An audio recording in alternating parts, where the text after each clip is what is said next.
ওকে, আমি আমি যে এতক্ষণ ধরে কথাগুলো বললাম যে আমাদের রিঅ্যারেঞ্জমেন্ট বোঝার ক্ষেত্রে যে বেসিক জিনিসগুলো আমাদের প্রাইমারি লেভেলে, আমি তোমাদের ক্লাসটাকে 3টা ভাগে ভাগ করেছি। একটা হচ্ছে প্রাইমারি লেভেল, একটা হচ্ছে হাই স্কুল লেভেল, একটা হচ্ছে ইউনিভার্সিটি লেভেল। ঠিক আছে? বা ইন্টারমিডিয়েট লেভেল, ইন্টারমিডিয়েটটাকে আমরা ইউনিভার্সিটি লেভেলে নিয়ে গেলাম মনে করো। অথবা আমরা SSC level, HSC level, university level বলতে পারি, কোনো অসুবিধা নাই। সো আমি এখন যে ক্লাসটা নিতে যাচ্ছি সেটা হচ্ছে তোমাদের সেন্টেন্স স্ট্রাকচার গুলো নিয়ে আলোচনা করব। তার পরবর্তীতে আমরা একটু অ্যাডভান্স লেভেল আলোচনা করব, তারপরে হচ্ছে সুপার অ্যাডভান্স লেভেল আলোচনা করব, তারপরে আমরা প্র্যাকটিসে যাব। সো একটা জিনিস মনে রাখতে হবে, একটা টপিকস এর উপরে 5টা ক্লাস হলে তুমি 2টা ক্লাস করে যদি বলো যে তুমি রিঅ্যারেঞ্জ বুঝো না, অথবা 5টা ক্লাস করার পরে তুমি নিজে প্র্যাকটিস না করে যদি তুমি অর্থ না বুঝে যদি তুমি ট্রাই করো, তাহলে বুঝতে হবে যে আসলে কিছু দায়িত্ব নিজের উপরও নিতে হবে। ঠিক আছে? এই বই ভালো না, ওই শিক্ষক ভালো পড়ায় না, বাট আমি যে নিজে পড়ি না সেই জিনিসগুলো কিন্তু আমাদের মনে রাখা দরকার। আমরা যেভাবে বাংলা ভাষাটা শিখেছি, আমরা অন্য ভাষাটা এভাবে শিখতে পারি না। নাম্বার 1 হচ্ছে কারণ আমরা ওই ভাষাটাকে বাংলা ভাষার মতো ব্যবহার করি না। আর বাংলা ভাষা আমরা স্কুলে গিয়ে শিখি নাই, আমরা কিন্তু বাসায় কিন্তু আমাদের পরিবারের সদস্যদের থেকে শুনে শুনে কিন্তু আমরা শিখেছি। সো প্রত্যেকটা ল্যাঙ্গুয়েজে কিন্তু এরকম, এবং প্রত্যেকটা পড়াশোনাই কিন্তু এরকম। সো আমি আর দুই একজনের কথা একটু মতামত নিয়ে আলোচনা চলে যাচ্ছি। মিম বলো যে আমরা যে কথাগুলো বললাম আমাদের প্রাইমারি লেভেলে এই জিনিসগুলো আসলে দরকার কিনা। মিম। আসসালামু আলাইকুম ভাইয়া। জি, ওয়ালাইকুম জি আসসালাম। ভাইয়া, এগুলো আমাদের জানা দরকার, তাহলে মানে সহজে আমাদের রিয়ারেন্সের সমাধানটা করতে পারবো। ইনশাআল্লাহ। ওয়ার্ড মিনিং এর একটা সমস্যা, সেটা আমার তোমার পৃথিবীর সবার থাকবে। প্রতিদিন শব্দ চেঞ্জ হচ্ছে, প্রতিদিন। হয়তো নিত্য প্রিভিয়াস প্রয়োজনীয় গুলো যে চেঞ্জ হচ্ছে না। কোশ্চেন গুলা জি। প্রিভিয়াস যে কোশ্চেন গুলা সলিউশন করছি, মনে হয়েছে যে মানে এখন ওয়ার্ড মিনিং না শিখলেও মনে হইতেছে যে পারবো। রাইট। আমি ইউটিউবে বিগত 10 বছরের কোশ্চেন গুলো সলভ করে দিয়েছিলাম। আমি আমার লাইভ ক্লাসগুলোতে সেখানে 10 বছরের জি কোশ্চেন গুলো ভাইয়া। অর্থাৎ 70টা সেন্টেন্স আমরা শেষ করেছি। ওই 70টা সেন্টেন্স পড়ার পরে এটা দেখতে পাইলাম যে 70টার মধ্যে 40টা হয়তো সেন্টেন্স, বাকি 30টা কিন্তু এই 50টার মধ্যে চলে আসছে। হ্যাঁ, তো 50টার জি মতো ভাইয়া। সেন্টেন্স প্র্যাকটিস করতে কতক্ষণ সময় লাগে? প্রত্যেকটা সেন্টেন্স 10 মিনিট করে হলে 5 5 10 50 500 মিনিট, 4-5 ঘন্টা পড়াশোনা করলেই মোটামুটি শেষ হয়ে যাবে রিয়ারেন্স। একদিন রিয়ারেন্স শেষ। অসুবিধা নাই। পরীক্ষা ভালো করার জন্য টেনশন করার দরকার নাই। আমি তোমাদেরকে একটা জিনিস বোঝানোর চেষ্টা করেছি, তোমরা জবের জন্য কোচিং করার আগে তোমরা আর ইংলিশ প্রাইভেট পড়ার সুযোগ নাই। আমি তোমাদেরকে অ্যাডভান্স লেভেল যদি ডেভেলপ করতে চাও, কি কি করতে হবে সেই সিঁড়িগুলোতে আমি তোমাদেরকে নিয়ে যাওয়ার চেষ্টা করছি, এবং পরীক্ষা যাতে ভালো রেজাল্ট করতে পারো। আর আমি এই কোর্সের মাধ্যমে তোমাদের সকল দুঃখ বেদনা, সকল আলোচনা আমি শেষ করতে পারবো না। সেটাও আমি স্বীকার করি। আর আমার করার সময়ও হবে না। ঠিক আছে? ওকে। সবগুলা গ্রামারেটিভ থেকে একটু কারেকশনটা একটু কঠিন, আর না হয় রিয়ারেন্স গুলা, তারপরে আর্টিকেল, তারপরে ডাব্লিউএস কোশ্চেন, এগুলো অনেক ইজি, মনে আচ্ছা, হইতেছে ঠিক পারবো। আছে। আমি গত 10 বছরে এই ফার্স্ট শুনলাম আমার কোন স্টুডেন্ট বললো কারেকশন কঠিন। কারেকশন যখন আমরা ক্লাস নিব, দেখবা যে একদম মুখস্থ হয়ে যাবে সেন্টেন্স গুলো তোমার চোখের সামনে, ইনশাআল্লাহ। টেনশন করো না। ঠিক আছে? ওকে। তারপরে হচ্ছে ফয়সাল বলো। ফয়সাল, আমরা যে তথ্যগুলো কথা বলেছি আমাদের বেসিক জিনিসগুলো জানা দরকার কিনা? আসলে জি কনভারসেশন না ভাইয়া। হলে ক্লিয়ার হবে না। কনভারসেশন করতে হবে। আমাদের আলোচনার মাধ্যমে আমরা আমাদের পড়াগুলো সমাধান করব। জি, বলো।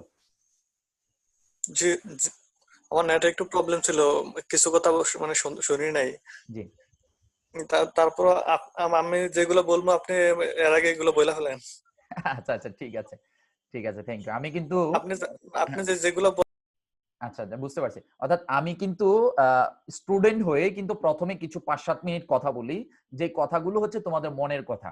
কারণ হচ্ছে একটা সাবজেক্ট যেহেতু আমি আজকে 9 বছর 10 বছর ধরে পড়াচ্ছি, তো প্রতি ব্যাচেই আমি কিছু নতুন নতুন কোশ্চেন পেয়েছি। সেই কোশ্চেন গুলো নিজের মধ্যে যখন চলে আসছে, তো আমি তোমাদের সাথে শেয়ার করি যাতে তোমাদের বলতে সহজ হয়। অনেকেই লজ্জায় কোশ্চেন করে না, বাট আমি যখন বলি আমাকে ফলো করার চেষ্টা করবে।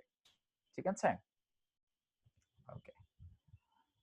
জাহানারা বলো। জাহানারা, জাহানারা আক্তার, মোবাইল স্ক্রিনে টাচ করো, বলো। ভাইয়া এতক্ষণ আমি কিছুই শুনি নাই, কোনো কথাই আসে নাই, আটকে ছিল। আমি আবার কাইটা আবার জয়েন করছি, আচ্ছা, মাত্র আপনার কথা এখন আসতেছে। আচ্ছা, শুনতে থাকো। জি। তো ঠিক আছে, আমরা চলে যাই আমাদের ক্লাসে। ইসরাত বলো তো যে আমি যে কথাগুলো বললাম ভাইয়া এগুলো আসলে আমাদের জন্য দরকার কিনা, প্রাইমারি লেভেলে দরকার কিনা? জি ভাইয়া, সবগুলোই প্রাইমারি লেভেলে হচ্ছে দরকার। বেসিকটা আমাদের স্ট্রং হবে আর কি, বেসিকের জন্যই আমাদের সমস্যাটা হয়। আর আমি আমি আসলে নিজেরটা নিজে বলি না, তোমরা আসছো অনার্স লেভেলের কোর্সগুলো করার জন্য, বাট আমি তোমাদেরকে নিয়ে যাচ্ছি প্রাইমারি লেভেলে, ঠিক আছে? এবং জি ইনশাল্লাহ ভাইয়া, এই জন্যই হয়তো তোমরা সবাই আমার জন্য দোয়া করো। আলহামদুলিল্লাহ ইনশাল্লাহ আমি ভালো করবে, টেনশন জি করার ভাইয়া, কোনো প্রয়োজন নেই। দোয়া। জি। তারপরে হচ্ছে আর কে? ইয়াসিন বলো, ইয়াসিন, ইয়াসিনকে বলছো, ইয়াসিন বলো যে আসলে আমরা যেভাবে যেতে চাচ্ছি ইনশাল্লাহ সমস্যাগুলো, তোমাদের সমস্যাগুলো আলোচিত হচ্ছে কিনা? জি ভাই, আলোচিত হচ্ছে। আর আমরা রিয়ারেন্স ভালো করতে হলে আপনি যে প্রাইমারি লেভেলের যে ইয়েগুলো দেখাইছেন এগুলা শিখা বা জানা পর্যায়ে আইন হয়ে গেছে আমাদের উপর।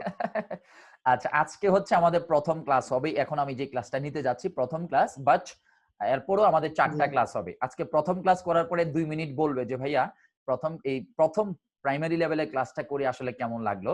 সবাই খাতা কলম রেডি, আজকে প্রচুর পরিমাণ লিখতে হবে, প্রচুর পরিমাণ লিখতে হবে। ঠিক আছে, আমি সরাসরি আমরা আলোচনা চলে যাচ্ছি।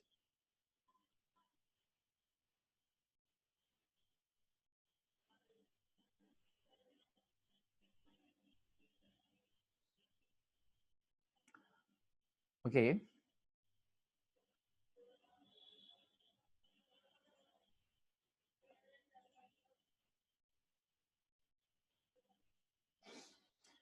ঠিক আছে।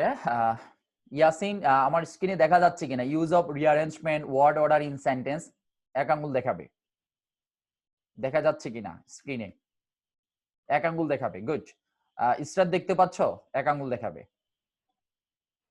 Use of rearrangement word order of sentence, good. Faisal দেখতে পাচ্ছ? গুড, ঠিক আছে। তোমরা মোবাইল স্ক্রিনটা একটু জুম করো, তাহলে একটু ক্লিয়ারলি ভালোভাবে দেখতে পাবে। সো আমি তোমাদেরকে ইয়াসিন, তোমাদের ব্যাচে কি আমি রিঅ্যারেঞ্জমেন্ট আলোচনা করেছিলাম? একটু বলো তো, রিঅ্যারেঞ্জ কি পড়াইছিলাম কোনো ব্যাচে? আমরা বেঁচে ভাই মনে হয় শুরু করছিলেন, কতটুকু ও হয়েছে ওটা আচ্ছা, আমার তাহলে তো তোমরা যথেষ্ট বর্তমানে খেয়াল আসতেছে। হ্যাঁ, তোমরা অ্যাডভান্স লেভেলে চলে গেছো।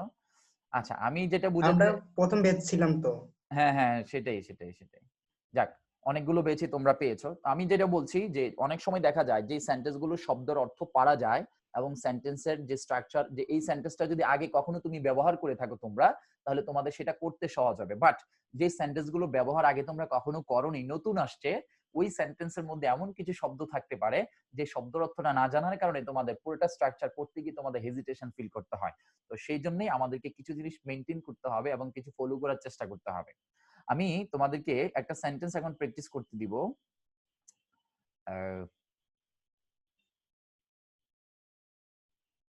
আচ্ছা, ঠিক আছে, আমরা প্র্যাকটিস, এই যে সেন্টেন্সটা তোমরা কি দেখতে পাচ্ছ? A man demoralises frustration. তোমরা যারা ক্লাসটা করেছো তোমাদের কাছে হয়তো ভালো লাগবে, এটা বুঝতে পারবে। এই যে সেন্টেন্সটা, এ ম্যান ডেমোরালাইজেস ফ্রাস্ট্রেশন, সবাই কি দেখতে পাচ্ছ? এই যে এ ম্যান ডেমোরালাইজেস ফ্রাস্ট্রেশন, এই যে অংশটা শেষের দিকে,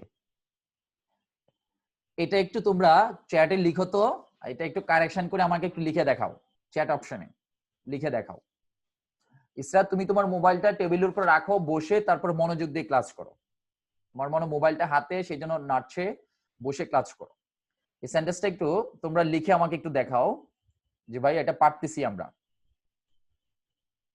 এটা আমি প্র্যাকটিস করাইছিলাম কিন্তু ক্লাসে। আমি দেখতে পাচ্ছি কেউ এখনো লিখো নাই, একটু লিখে দেখাও আমাকে। A man demoralizes frustration.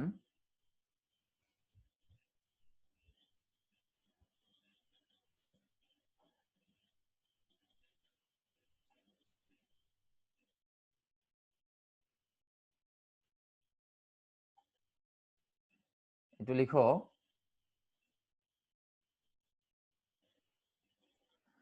মাত্র 2 জন লিখতেছে, সবাই একটু লিখো।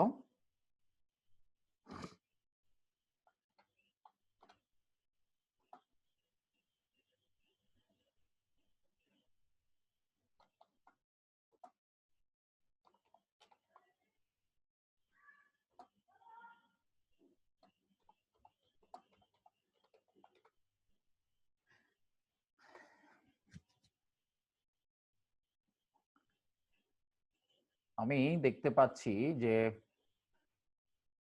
হ্যাঁ অনেকেই লিখছো ফ্রাস্ট্রেশন ডেমোরালাইজেস ম্যান, নিশ্চয়ই তোমরা ক্লাস করেছো এবং ক্লাসে আমি চমৎকার ভাবে কথাগুলো বলেছি কেন এটা হচ্ছে। অনেকেই পারতেছো, কারণ তোমরা এখানে ম্যাক্সিমামই হচ্ছে আমার সিনিয়র ব্যাচ গুলো, 9টার ব্যাচ এবং 12টার ব্যাচের। তো আমি বুঝতে পেরেছি যে তোমরা অলরেডি এটা ক্লাস করেছো। বাট অনেকেই এই ফ্রাস্ট্রেশন ডেমোরালাইজের শব্দের অর্থটা না পারার কারণে এই সেন্টেন্সটা করতে পারে না। আর এখানে এভরি মাদার লাভস হার, যেমন এখানে দেখা যাচ্ছে এভরি লাভস চাইল্ড মাদার, এই যে সেন্টেন্সটা এখানে দেওয়া, এই সেন্টেন্সটা অনেক সময় অটোমেটিক্যালি মুখস্থ বলে দিতে পারে যে every mother loves her child, every mother loves her child. ঠিক আছে, কেন এটা কমন পড়ছে, ঠিক আছে কমন পড়ে গেছে। বাট এখানে ডেমোরালাইজের শব্দের অর্থ না পারার কারণে অনেকে এই সেন্টেন্সটা করতে পারে না, কিন্তু এখন অনেকে করতে পারছে কেন, কারণ এই সেন্টেন্সটা আমি তোমাদের প্র্যাকটিস করিয়েছিলাম। ঠিক আছে, ওকে আমরা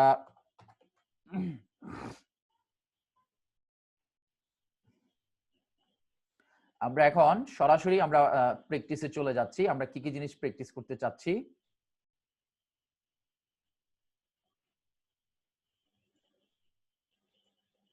অবশ্যই ডিস্টার্ব, ওকে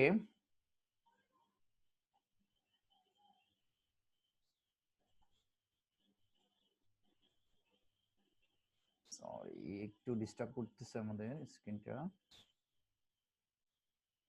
ওকে আমরা এখন সরাসরি স্ট্রাকচারে যাব, খুব মনোযোগ দিয়ে সবাই লেখা শুরু করো। প্রথমে লিখো use of rearrangement word order in a sentence.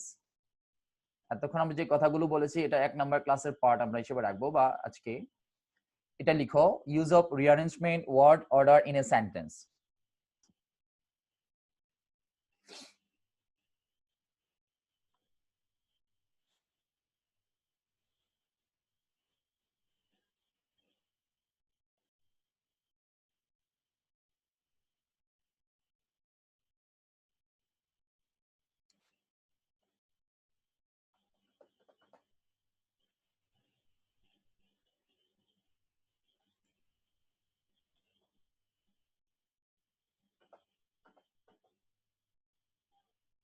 Okay প্রথমেই দেখো লিখো number 1 for statements assertive sentence. লিখো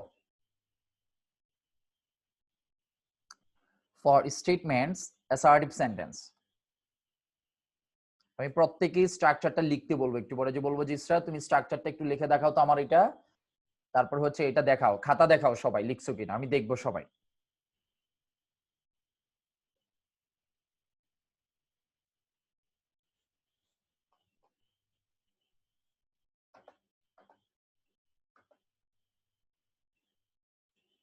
তারপরে অ্যাসার্টিভ সেন্টেন্স স্ট্রাকচার লিখছো, আমরা এখানে দুইটা স্ট্রাকচার শেখার চেষ্টা করব। এতটুকু লিখো subject plus verb plus object, এই অংশটা লিখো subject plus verb plus object. আমি জানি তোমরা এই স্ট্রাকচারগুলো অনেকেই জানো, বাট আমি মনে করি তোমাদের এই জিনিসগুলো জানিয়ে দেওয়া দরকার, কারণ আমি ভালো স্টুডেন্ট নিয়ে কাজ করছি না, আমি সবচেয়ে দুর্বল ছাত্র ছাত্রীদেরকে নিয়ে কাজ করি। তাহলে ভালো দুর্বল মিডিয়াম সবার জন্য কাজে লাগবে। যারা পারো তারাও লিখো, চর্চা হবে। Practice makes a man perfect. Subject plus verb plus object.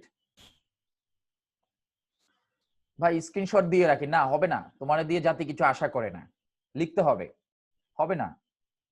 Screenshot দিতে পারো, দাও, কোনো অসুবিধা না, বাট লিখা দেখাইতে হবে। তার মানে তোমার যে মনোযোগ আছে, আমি যে একটু পরে এক্সাম্পল গুলো ট্রাই করবো, তুমি তো স্ক্রিনশট দিয়ে দেখে বলতে পারবে না, খাতা দেখে বলতে হবে। তারপর লেখো this statement is called affirmative. এতটুকু লিখো, this statement is called affirmative. আমি যখন যেটা বলি সেটা লিখবে, অর্থাৎ এই যে বিবৃতিটা এটাকে অ্যাফার্মেটিভ বলা হয়। Affirmative subject plus verb plus subject, এটা অ্যাসার্টিভ সেন্টেন্সের অ্যাফার্মেটিভ। একটা হচ্ছে অ্যাফার্মেটিভ আর একটা হচ্ছে নেগেটিভ, একটা হাবোধক একটা নাবোধক, এটা হাবোধক স্ট্রাকচার। তিনটা সেন্টেন্স লিখো এখন, তিনটা সেন্টেন্স। আই ট্রাইস লিখো, তারপর লিখো I ate rice,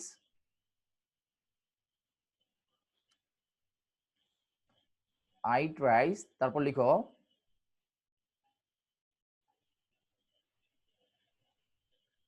I ate rice, আমি ভাত খাই, আমি ভাত খেয়েছিলাম, তারপর লিখো হি ইটস রাইস, হি ইটস রাইস, হি ইটস রাইস। তোমাদের সবাইকে বলে রাখি আমাদের ইউটিউব চ্যানেলের ভিডিওগুলো সবসময় তোমরা মঙ্গলবার, ইনশাল্লাহ মঙ্গলবার আর হচ্ছে শুক্রবার, এই 2 দিন প্রতি সপ্তাহে 2টা করে ভিডিও পাবে। বিকাল 3টা থেকে আমাদের ভিডিওগুলো পাবলিশ করা হবে। তো বিকাল 3টায় মঙ্গলবার এবং শুক্রবার 2 দিন, সপ্তাহে 2টা ভিডিও পাবে। তাহলে আই ইট রাইস, আমি ভাত খাই। আরেকটা হচ্ছে আই এট রাইস, আমি ভাত খেয়েছিলাম। হি ইটস রাইস, সে ভাত খায়। এই যে আমরা 3টা সেন্টেন্স লিখলাম, এগুলো হচ্ছে অ্যাফার্মেটিভ অর্থাৎ যেটা হাবোধক অ্যাসার্টিভ সেন্টেন্সে। এবার আমরা লিখবো অ্যাফার্মেটিভ সেন্টেন্স। অ্যাসার্টিভ সেন্টেন্সের নেগেটিভ স্ট্রাকচারটা লিখো। সাবজেক্ট প্লাস এই যে এতটুকু অংশ লিখবে তোমরা, এতটুকু অংশ।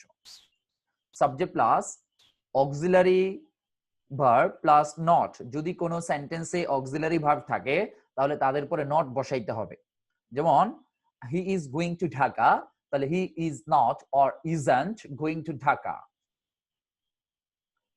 I am writing a letter, তাহলে I am not writing a letter অথবা I ain't writing a letter। এখন প্রশ্ন হচ্ছে তোমরা লিখো আর আমার কথা মনোযোগ দিয়ে শোনো। এখানে লেখা আছে ডু নট, লেখা আছে ডাজ নট। প্রশ্ন ভাইয়া, ডু নট কখন হয়, ডাজ নট কখন হয়, ডিড নট কখন হয়? আমরা আগে পড়িয়ে আসছি, তারপর আমি বলে দিচ্ছি। আমরা জানি প্রেজেন্ট ইনডিফিনিট টেন্সকে নেগেটিভ অথবা ইন্টারগেটিভ করতে হলে, প্রেজেন্ট ইনডিফিনিট টেন্সকে নেগেটিভ অথবা ইন্টারগেটিভ করতে হলে সাবজেক্ট অনুযায়ী ডু নট এবং ডাজ নট কে নিয়ে আসতে হবে। সাবজেক্ট যদি আই, উই, তারপর হচ্ছে দে হয় এবং ইউ হয়, তাহলে আমরা ডু নট ব্যবহার করব। এবং নাউন প্লুরাল হলে, কিন্তু সাবজেক্ট থার্ড পারসন সিঙ্গুলার হলে, যেমন হি, শি, ইট এবং নাউন সিঙ্গুলার হলে আমরা ডাজ নট ব্যবহার করব। তাহলে এটা হচ্ছে প্রেজেন্ট ইনডিফিনিট টেন্সের ক্ষেত্রে। কারণ আমরা জানি প্রেজেন্ট ইনডিফিনিট টেন্সের ক্ষেত্রে এবং পাস্ট ইনডিফিনিট টেন্সের ক্ষেত্রে প্রকাশ্য কোনো অক্সিলারি ভার্ব থাকে না। তারপরে পাস্ট ইনডিফিনিট টেন্সে কি ব্যবহার করব? Did not. কারণ হচ্ছে পাস্ট ইনডিফিনিট টেন্সে অক্সিলারি আছেই একটা, তার মানে সকল পার্সনের সাথেই ডিড ব্যবহার করতে হবে। আর যে নেগেটিভ করলে নট আনতে হবে। তাহলে এই ডিড নট হবে পাস্ট ইনডিফিনিট টেন্সের ক্ষেত্রে। আরেকটা তথ্য বলে রাখি, do not, does not, did not এর পরে ভার্বের বেস ফর্ম হয়, ভার্বের প্রেজেন্ট ফর্ম হয়, যেটাকে আমরা V1 বলে থাকি। এই তথ্যগুলো আগেও অনেকবার বলছি ডাব্লিউএস কোশ্চেন করতে গিয়ে রাইট ফর্ম অফ ভার্ব দিয়ে। তাহলে আমি এখন শুধু বলে রাখি, তোমরা শুধু স্ট্রাকচারটা লিখবে। তাহলে subject plus auxiliary plus not অথবা ডু নট, ডাজ নট অথবা ডিড নট প্লাস V1। তারপর হচ্ছে verb plus object, verb plus object. এতটুকু অংশ নিশ্চয়ই তোমরা লিখেছো। আমরা এক্সাম্পল দেখাইলেই বুঝতে পারবো। তারপরে লিখে রাখো this statement is called negative. এই স্টেটমেন্টটাকে নেগেটিভ বলা হয়, নেগেটিভ স্টেটমেন্ট বলা হয়, নাবোধক, নাবোধক বলা হয়। লিখে রাখো।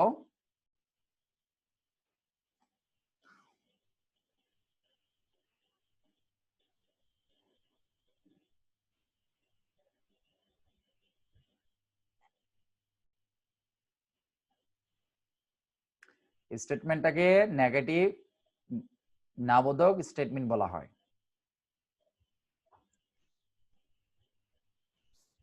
ওকে,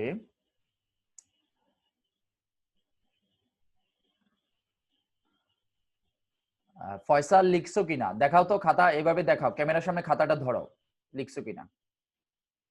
গুড, ঠিক আছে, গুড। নুসরাত জাহান, নুসরাত জাহান দেখাও তো খাতা, লিখতেছো কিনা। জি, অপি দেখাও তো, অপি, অপি লিখতেছো কিনা দেখাও। সবাই দেখাও, সবাই একসাথে দেখাও খাতা লিখতেছো কিনা সবাই। আমি কিন্তু সবাইকে দেখতে পাচ্ছি, সবাই দেখাবে, সবাই একসাথে দেখাও, তাহলে সবাই গুলো দেখতে পাইলাম। অনেকেই দেখাচ্ছে না, জি, অনেকের ভিডিও অফ। তাহলে আমি কিভাবে বুঝবো? আমি আবারও বলছি, কুরবানির পর থেকে কিন্তু আমরা হয়তো এটা আমাদের কাছে খারাপ দেখা যাবে। ঠিক আছে, ঠিক আছে, okay, thank you so much, thank you so much. Okay, next এবার আমরা এক্সাম্পলে চলে আসি। I am not eating rice, present continuous tense লিখো। তাহলে এখানে এম এর পরে কি চলে আসছে? নট চলে আসছে। তারপরে হচ্ছে I don't it rice, I don't it rice. তাহলে এটা ডোন্ট কেন হলো? আমরা আই ইট রাইস কে যদি নেগেটিভ করি তাহলে আমাদেরকে ব্যবহার করতে হবে আই ডোন্ট ইট রাইস, কারণ এখানে ডু নটটাকে অক্সিলারি ভার্ব হিসাবে প্রেজেন্ট ইনডিফিনিট টেন্স অনুযায়ী নিয়ে আসতে হবে, আর সাবজেক্ট যেহেতু আই, আই এর সাথে ডু হবে। তারপরে একটা সেন্টেন্স লিখেছিলাম, এক্সাম্পল গুলো লিখতে থাকো। তারপরে একটু আগে অ্যাফার্মেটিভ সেন্টেন্সে লিখেছিলাম আই এট রাইস, তাহলে আই এট রাইস কে যদি আমরা নেগেটিভ করতে যাই, আই এট রাইস একটু বড় করে দিচ্ছি যাতে তোমাদের বুঝতে সুবিধা হয়। আই এট রাইস, এই আই এট রাইস এর নেগেটিভ হচ্ছে আই ডিড নট অথবা I didn't eat rice, I did not or I didn't eat rice. তারপরে আমরা বলেছিলাম হি ইটস রাইস, আর হি ইটস রাইস এর নেগেটিভ হচ্ছে he doesn't eat rice, he doesn't eat rice. তাহলে আমরা এতক্ষণ ধরে যে স্ট্রাকচারটার কথা বলছি সেটা হচ্ছে অ্যাসার্টিভ সেন্টেন্স দুই ধরনের হয়, এবং সেটা একটা হচ্ছে অ্যাফার্মেটিভ আর একটা হচ্ছে নেগেটিভ। অ্যাফার্মেটিভ হলে কিভাবে হবে, স্ট্রাকচারটা কি, আর নেগেটিভ হলে কি কি অক্সিলারি আনতে হয় আর কিভাবে করতে হবে, সেই দুইটা স্ট্রাকচার আমরা লেখার চেষ্টা করেছি ইনশাআল্লাহ। আশা করি এই দুইটা অপশন তোমরা বুঝতে পেরেছো।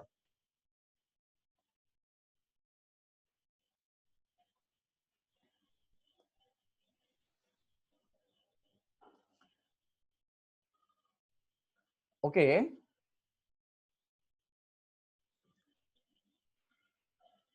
আমি দেখি তোমরা আসলে লিখতেছো কিনা এবং বুঝতে পারতেছো কিনা। তারিকুল তুমি কি লিখছো? তারিকুল তুমি কি লিখছো ভাইয়া এবং বুঝতেছো কিনা? তারিকুল? যে আমি লিখেছি, বুঝতেছি ভালোই। গুড, ঠিক আছে, ফলো করতে থাকো ইনশাআল্লাহ। হ্যাঁ, আচ্ছা সালমা লিখতেছো, বুঝতেছো কিনা? মাঝে মাঝে একটু টাচ জি করতে ভাইয়া। হবে। জি ভাইয়া, স্ট্রাকচার গুলো লিখতেছো? জি ভাইয়া। আচ্ছা, অ্যাসার্টিভ সেন্টেন্সের অ্যাফার্মেটিভ স্ট্রাকচারটা একটু বলো তো তুমি। Subject plus verb plus object. আচ্ছা, নেগেটিভটা বলো তো। Subject plus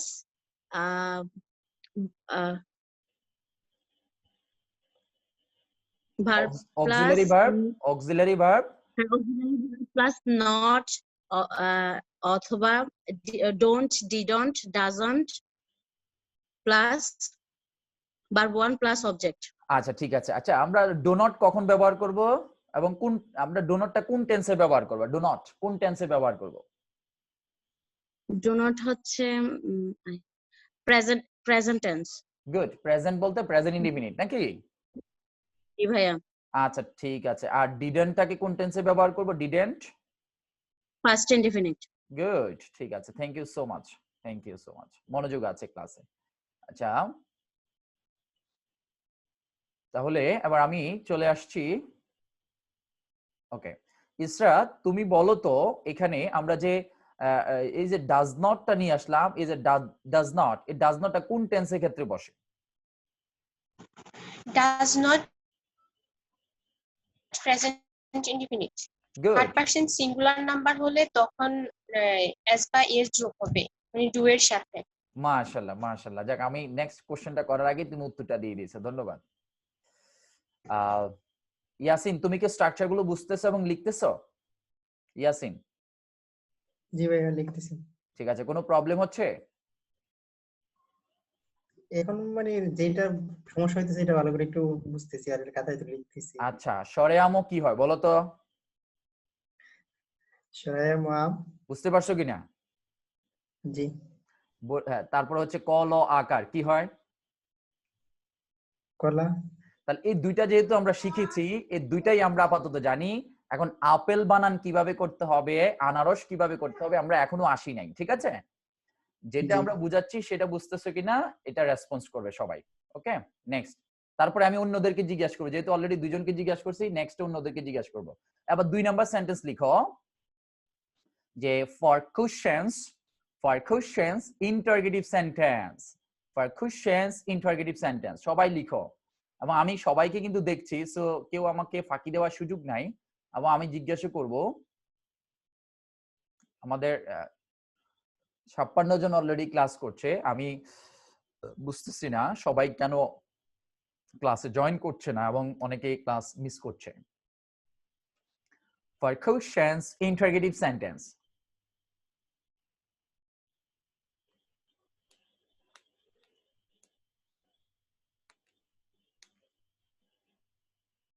for quotients interrogative sentence,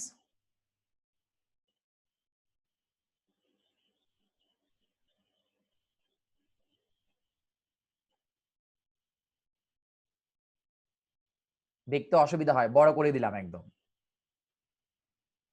আচ্ছা, এখন ইন্টারোগেটিভ কোশ্চেনের দুইটা স্ট্রাকচার আমরা দেখার চেষ্টা করব। একটা হচ্ছে আমরা অনেকেই বলে থাকি ইন্টারোগেটিভ সেন্টেন্স অনেক রকমের হয়, যেমন yes no question, WH question, tag question.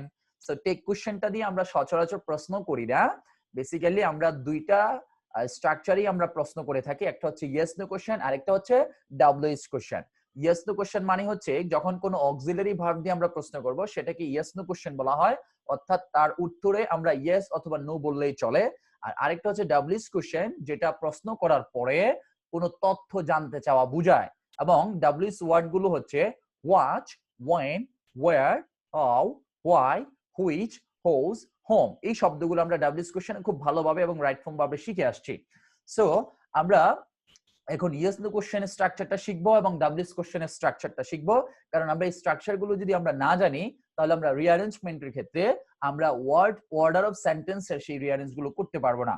So আমরা প্রথমেই ইয়েস নো কোশ্চেনের স্ট্রাকচারটা লেখার চেষ্টা করব সবাই। আমি বলবো, তোমরা লিখবে। লিখো প্রথমে yes comma no question, yes no question. তারপর হচ্ছে শুরুতেই থাকবে অক্সিলারি ভার্ব। আর তোমরা লিখতে থাকো, আমি বলছি। অক্সিলারি ভার্ব হচ্ছে এমন কতগুলো ভার্ব যে ভার্বগুলো অন্য ভার্বকে সাহায্য করে, এবং অক্সিলারি ভার্ব কখনো কখনো বাক্যের মধ্যে প্রিন্সিপাল ভার্ব হিসেবে বসতে পারে। তোমরা কিন্তু স্ট্রাকচারটা লিখো এবং আমার কথা শুনো, স্ট্রাকচারটা দেখে লিখো। আমি এক্সট্রা কথাগুলো মাঝখান দিয়ে বলে ফেলি। অক্সিলারি ভার্ব 4 ধরনের: to be verb, to do verb, to have verb, modal auxiliary verb. To be verb হচ্ছে am, is, are, was, were, been। To do verb হচ্ছে do, does, did। To have verb হচ্ছে have, has, had। এবং modal auxiliary হচ্ছে shall, should, will, would, can, could, may, might, must। আরো অনেকগুলো শব্দ আছে। যে কোনো একটাই যদি কোনো সেন্টেন্সের শুরুতে থাকে এবং শেষে যদি প্রশ্নবোধক চিহ্ন থাকে তাহলে আমরা ধরে নিব সেটা ইয়েস নো কোশ্চেন স্ট্রাকচারে হবে। তাহলে অক্সিলারি ভার্বের পরে কি চলে আসবে? সাবজেক্ট, সাবজেক্ট চলে আসবে। তারপরে হচ্ছে হয় প্রিন্সিপাল ভার্ব থাকবে, নাহলে ফাংশনাল ভার্ব থাকবে, অন্য অন্য ধরনের ভার্বও থাকতে পারে। এনেকে এফ দ্বারা এখানে ফাংশনাল ভার্ব বুঝাচ্ছি, অর্থাৎ যেই কোনো ধরনেরই ভার্ব হোক না কেন। তারপর হচ্ছে অবজেক্ট, অবজেক্ট থাকবে, অবজেক্ট। ঠিক আছে, অবজেক্ট থাকবে। এক্সাম্পল লেখো, ডিড আই ইট রাইস? আমরা একটু আগে লিখে আসছিলাম I eat rice, I don't eat rice. আমরা এখন শিখবো ডিড আই ইট রাইস। এটা কিন্তু তোমাদের স্পোকেনের জন্য ক্লিয়ার হয়ে যাচ্ছে স্ট্রাকচার গুলো। আমি ভাত খাই, আমি ভাত খাই না। আমি কি ভাত খাই? আমি ঢাকা যাই, আমি ঢাকা যাই না। আমি কি ঢাকা যাই? আমি ক্লাস করি, আমি ক্লাস করি না। আমি কি ক্লাস করি? আই রিড ইংলিশ, আমি ইংরেজি পড়ি। আই ডোন্ট রিড ইংলিশ, আমি ইংরেজি পড়ি না। Do I read English? আমি কি ইংরেজি পড়ি? Don't I read. তাহলে স্ট্রাকচারও আমাদের স্পোকেনের স্ট্রাকচার হয়ে যাচ্ছে। ঠিক আছে, তো ওইভাবে তোমরা চিন্তা করবে, একসাথে যাতে তোমাদের গ্রামার এবং স্পোকেন কম্বাইনলি জিনিসগুলো যাতে হয়ে যায়, ওইভাবে মাথায় রাখবে। একটু সময় দিয়ে মনোযোগ দিয়ে ক্লাস করবে। আমি আবার বলছি, আমাদের ভিডিওটা যদি শেষ হয়ে যায় আবার একটু জয়েন করার চেষ্টা করবে। নেক্সট লিখো ডব্লিউএস কোশ্চেন। ডব্লিউএস কোশ্চেন থাকলে স্ট্রাকচারটা কি হবে? লিখো ডব্লিউএস কোশ্চেনের স্ট্রাকচারটা। প্রথমেই ডব্লিউএস ওয়ার্ড চলে আসবে, তার পরবর্তীতে ইয়েস নো কোশ্চেনের পুরাটা হুবহু হবে, পুরাটা অংশ হুবহু হবে।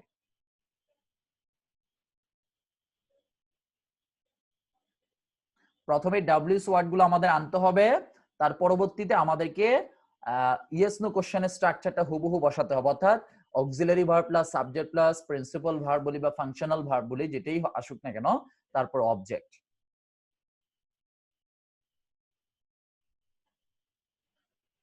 তাহলে এখানে দেখো, আমরা একটু আগে বলেছিলাম ডু আই ইট রাইস? আমি কি ভাত খাই? এখন আমি প্রশ্ন করতেছি হোয়াট ডু ইউ ইট? তুমি কি খাও?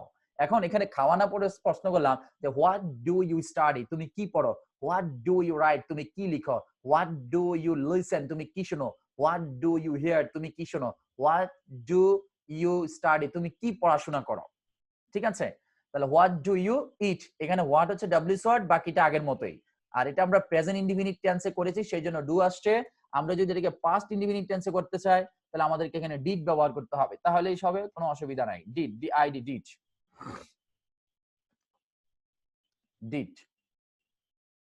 কারণ আমরা জানি প্রেজেন্ট ইনডিফিনিট টেন্সের ক্ষেত্রে কি হবে, ডু, ডু, আর পাস্ট ইনডিফিনিটের ক্ষেত্রে হবে ডিড। সাবজেক্ট যেহেতু এখানে ইউ, এর জন্য ডু অথবা ডিড। সাবজেক্ট যদি হি হতো তাহলে আমরা ডু না বসে ডাজ ব্যবহার করতাম। আশা করি বুঝতে পেরেছো। নাইমা বলো, স্ট্রাকচারটা কি বুঝতে পেরেছো? নাইমা বলো, ডু আই ইট রাইস আর হোয়াট ডু ইউ ইট আর হোয়াট ডিড ইউ ইট, বুঝতে পেরেছো? জি ভাইয়া। এখানে ডিড হলো কেন ভাইয়া? ডিডটা কেন হলো? ডিড এটা তো আমরা প্রেজেন্ট ফর্মেও রাখতে পারি, পাস্ট ফর্মেও রাখতে পারি। কিন্তু ডিডটা কেন হলো? ডিডটা কেন বসালাম আমরা এখানে? এটা তো ইয়েস নো কোশ্চেন, সেজন্য ইন্টারোগেটিভ সেন্টেন্স। বেসিক্যালি আমি টেন্সটা জানতে চাচ্ছি, ডু কখন হবে আর ডিড কখন হবে, আমি এটা জানতে চাচ্ছিলাম। ডু হবে প্রেজেন্ট ইনডিফিনিট টেন্সে আর ডিড হবে পাস্ট ইনডিফিনিট টেন্স। আচ্ছা, পাস্ট ইনডিফিনিট টেন্সে এই ডিড ছাড়া আর কোনো অক্সিলারি আছে? না। না। আমি কিন্তু দুই একজনকে জিজ্ঞাসা করার মাধ্যমে পড়াটা কিন্তু আবার রিপিট করছি যাতে তোমরা ভালোভাবে মনোযোগ দিয়ে শুনতে পারো। ওকে? আচ্ছা, তুমি কি ইয়েস নো কোশ্চেনের স্ট্রাকচারটা বলতে পারবে? বলো। জি ভাইয়া। জি বলো। Auxiliary verb plus subject plus principal verb অথবা functional verb plus object plus, না আর কিছু তো নাই, প্রশ্নবোধক প্রশ্নবোধক চিহ্ন। চিহ্ন, প্রশ্নবোধক চিহ্ন, ঠিক আছে, থ্যাংক ইউ। আচ্ছা, এবার বলো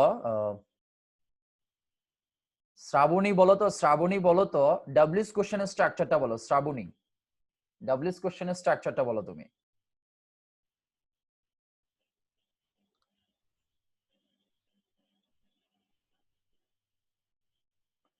আচ্ছা, নেটওয়ার্কের সমস্যা।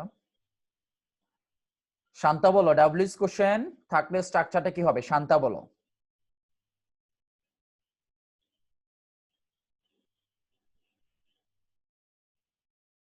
মোবাইল স্ক্রিনে টাচ করো, আনমিউট করো, আগে আনমিউট করো। হ্যাঁ বলো, শান্তা বলো ডাব্লিউএস কোশ্চেনের স্ট্রাকচারটা।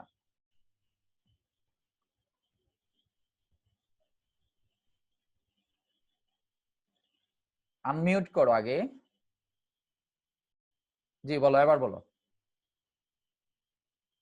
বারবার হয়ে যাচ্ছে, যাই হোক। মিম বলো তো, মিম, মিম বলো ডাব্লিউএস কোশ্চেনের স্ট্রাকচার। ডাব্লিউস ডাব্লিউস দেখে দেখে, ওয়ার্ড তোমার প্লাস খাতা দেখে দেখে বলো, অসুবিধা নেই। ডাব্লিউস word plus auxiliary verb plus subject plus finite verb বা functional verb plus object plus প্রশ্ন। ঠিক আছে, তাহলে আমি প্রত্যেকে জিজ্ঞেস করার উদ্দেশ্য হচ্ছে প্রত্যেকের মনোযোগ যেন ক্লাসে থাকে, ঠিক আছে? মনোযোগটা যেন ক্লাসে থাকে। ওকে, নেক্সট এবার লিখো, আমরা 3 নম্বরে চলে আসি। লেখো 3 নম্বর sentence, for orders, for orders, request. For orders আদেশ বুঝালে, রিকোয়েস্ট অনুরোধ বুঝালে, কমান্ড, কমান্ডো আদেশ। একটা হচ্ছে জেনারেল মানুষের ক্ষেত্রে, সাধারণ পিপলের ক্ষেত্রে হবে অর্ডার, আর আর্মিদের ক্ষেত্রে হবে কমান্ড। এই যে লাইনটা পুরোটা লিখো, orders, for orders, request, command, and advice or suggestion. Advice or suggestion. Advice or suggestion.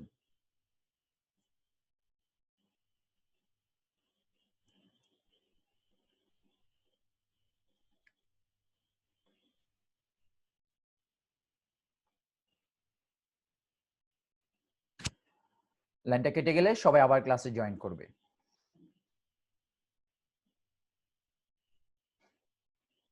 আমি এই ব্যাচে প্র্যাকটিস করাচ্ছি, যদি প্র্যাকটিস না করাতাম তাহলে আমার ক্লাস কিন্তু এই 5-7 মিনিটের মধ্যে শেষ হয়ে যেত। প্র্যাকটিস করানোটা ইম্পর্টেন্ট, তোমাদের চর্চাটা হবে এবং তোমরা ক্লাসে মনোযোগে আছো কিনা সেটাও আমি বুঝতে পারবো। তাহলে একটা হচ্ছে অর্ডারস, তারপর হচ্ছে request, command, advice or suggestion. Basically তোমরা কিন্তু এই স্ট্রাকচার গুলো সে অনেক আগে পড়েছো, আর দরকার হয় নাই বিদায় কিন্তু পড়ো নাই, কিন্তু আমি তোমাদেরকে এটা চর্চা করাই দেওয়ার চেষ্টা করছি। এটা তোমাদের পাঞ্চুয়েশন করার ক্ষেত্রে ভেরি ভেরি ইম্পর্টেন্ট, অনেক কাজে লাগবে, অনেক কাজে লাগবে। তাহলে স্ট্রাকচারটা লিখো, ভার্ব প্লাস অবজেক্ট, অর্থাৎ ভার্ব দিয়ে শুরু হবে, বাক্যটা শুরু হবে ভার্ব দিয়ে। Do the work, do the work, open the door, read the book, sit down, stand up, go there, come here, এরকম ভার্ব প্লাস অবজেক্ট। এক্সাম্পল লেখো, write the sentence, write the sentence.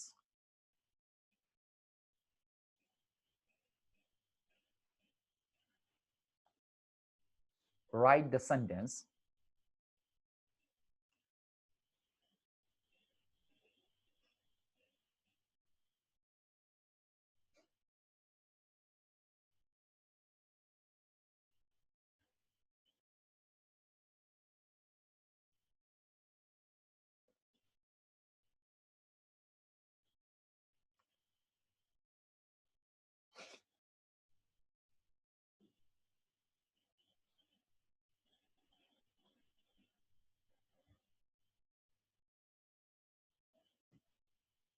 write this sentence.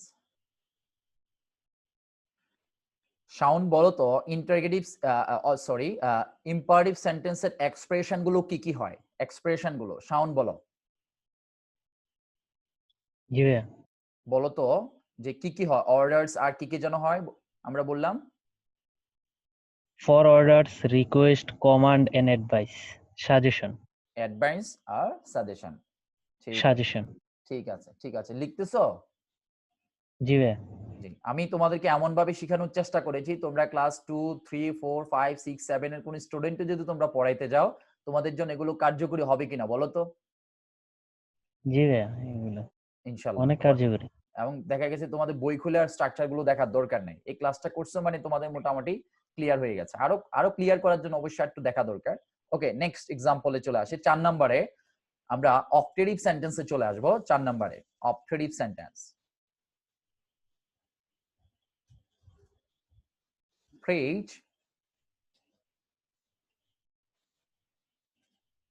প্রেইড অথবা wished, প্রার্থনা বা ইচ্ছা প্রকাশ করা, প্রার্থনা বা ইচ্ছা প্রকাশ করা বুঝাতে আমরা অপটেটিভ সেন্টেন্সে ব্যবহার করে থাকি। Optative sentence.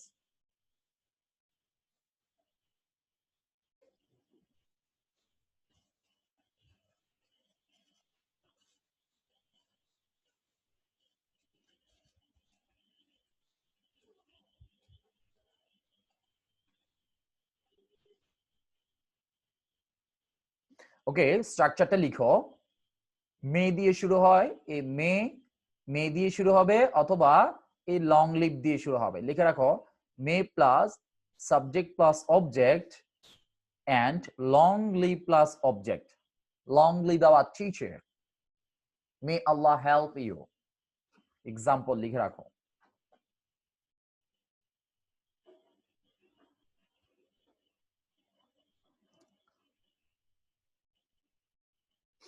May Allah help you.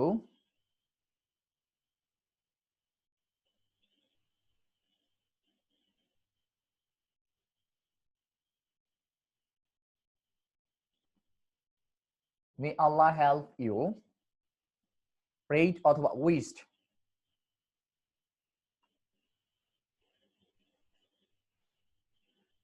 তাহলে আমরা নেক্সট